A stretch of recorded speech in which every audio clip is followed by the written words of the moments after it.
ბავშვებისთვის მინდა განსაკუთრებით რაზე გაამახვილებდით ყურადღებას ორივეს სირეთმოვანი შვილი ყავს, აი მათი ჯანმრთელობისთვის ყველაზე მნიშვნელოვანი თქვენი აზრით რა შეგვიძლია გავაკეთოთ და რას მივაქციოთ ყურადღება.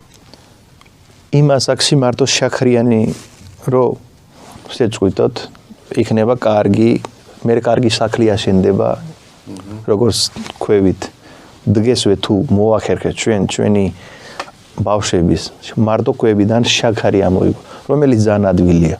ჩემი შვილები მაგალითად ჩაისაც უშაქროთ სვამენ, ფაქტობრივად არაფერში იყენებენ შაქარს. მე პირიქით ეგ პრობლემა გვაქვს სერიოზული ჩემი შვილებში, რომ ტკბილი. ო, თან იმდენი ტკბილია ეს იქ ვერ წარმოიდგინებთ რამდენი შაქარის ჭამს ჩვენი ბავშვები.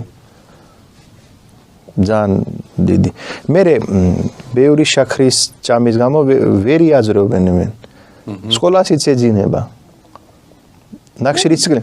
მაგიტომ ეძინება სულ ყავას ბევრი შაქრიც რა? აბა სიცხილში როცა იმატება გლუკოზა გეძინება.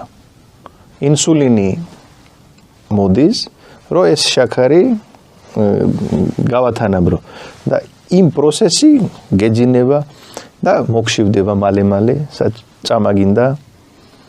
ნახშირიც გლების წამაგინდა და ტკბილეულის წამაგინდა. კარგი საწმელის წამა არ მოგინდება. ეს როცა გარეთ ამოვა თუ დაანებეთ შაქარის ჭამა, ზოგი ეძახის ბოლომდე არ უნდა დაანებო, ცოტა მაინც უნდა ჭამო. რაში? რატო უნდა ჭამო შაქარი? რეალია. კლავს. ყველანაირად შევეცდები. ნელა კლავს შაქარი ადამიანს, რომ ვერ მიხვდება.